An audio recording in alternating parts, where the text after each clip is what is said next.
नमस्कार दोस्तों, Shri success point में आप लोगों का स्वागत है। आज का टॉपिक है हमारा मानव द्वारा उत्पन्न ध्वनि, जो कक्षा 8वीं से लिया गया है। यदि आप हमारे चैनल को पहली बार देख रहे हैं तो प्लीज़ सब्सक्राइब कर दीजिए। इस चैनल पे 7वीं से 10वीं तक के साइंस और मैथ के वीडियो रेगुलर अपलोड होते रहते हैं, जो आपके पढ़ाई में मददगार साबित हो सकते हैं। आज का टॉपिक है हमारा मानव द्वारा उत्पन्न ध्वनि, जो कक्षा 8वीं से के चैप्टर ध्वनि से लिया गया है। मानव द्वारा उत्पन्न ध्वनि।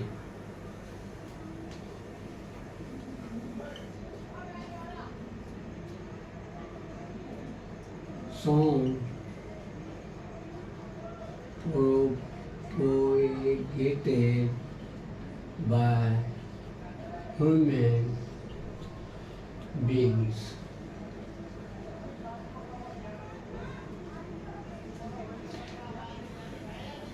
कभी कभी यदि आप जोर से बोलते हैं या फिर गुनगुनाते हैं या जोर से हल्ला करते हैं, उस टाइम में आप अपने कंठ पर हाथ रख कर देखिए। कंठ के कंपन का अनुभव होता है तो आप अपने कंठ पर कंपन का स्पष्ट रूप से अनुभव करेंगे। आखिर ये कंपन कहाँ से होता है, कैसे होता है, इस चीज को समझते हैं। अब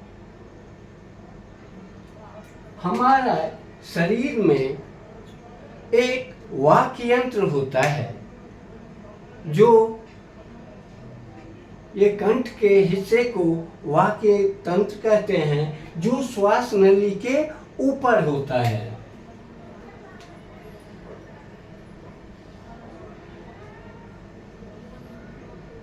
ये श्वास नली के ऊपर जब आप कोई चीज निगलते हैं तो एक चलता हुआ चीज महसूस होता है कंठ के पास, वही वाक् यंत्र है।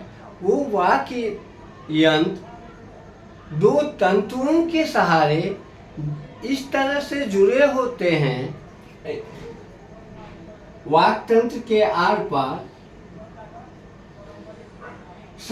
जो इनके बीच में एक संकरी सी झिल्ली होती है, झर्री होती है, जिससे हवा आर पार निकल सके।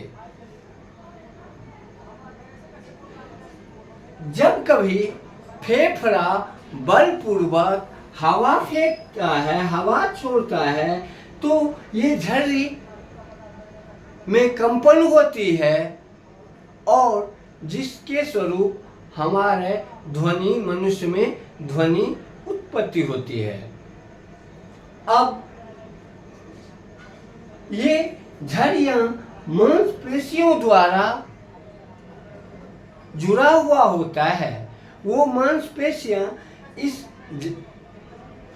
तंतु को, जो तंतु जुड़े होते हैं, इसको मोटा पतला कर सकता है, जिस वजह से कभी कभी हम एक ही मनुष्य अलग अलग तरह के आवाज निकालने में सक्षम हो पाता है।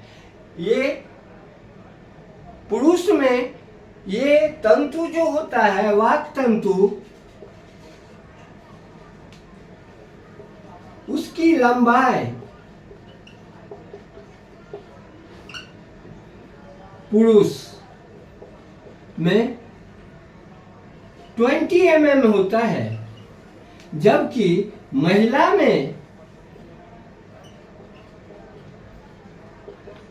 वाक्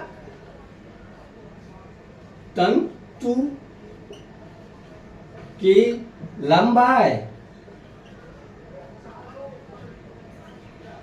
15 mm होती है।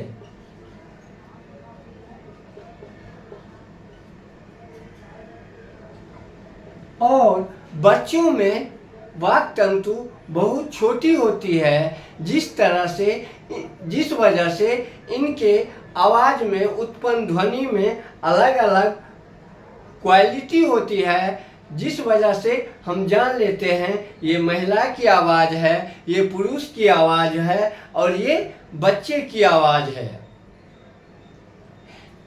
इसकी मेन वजह होती है वाक तंतु की मोटा, पतला और लंबाई छोटा बड़ा होना। और बच्चों में वाक तंतु छोटी होती है, बहुत छोटी होती है, जिस वजह से उनकी ध्वनि और अलग तरह की होती है। अब हम इस पूरे चैप्टर में यदि देखें, मनुष्य में जो ध्वनि उत्पन्न होती है उसका मुख्य कारण कंपन होता है, और कंठ में ये जो हमारे शरीर के अंदर एक वाक यंत्र होता है या जिसे कंठ कहते हैं, वो वाक तंत्र श्वास नली के ऊपर होती है। उस श्वास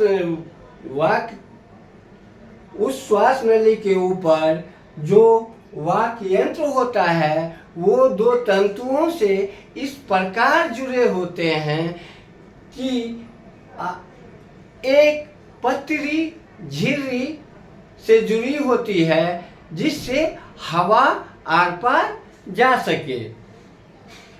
अब जब फेफड़ा बलपूर्वक वायु बाहर निकालती है तो ये जो झिर्री होती है वाक तंत्र के तंतुओं में, उसमें कंपन होता है और जिसके फलस्वरूप मनुष्य के द्वारा ध्वनि उत्पन्न होती है। धन्यवाद। आज का वीडियो यदि आपको अच्छा लगे तो वीडियो को लाइक कीजिए और छात्रों को शेयर कीजिए। धन्यवाद।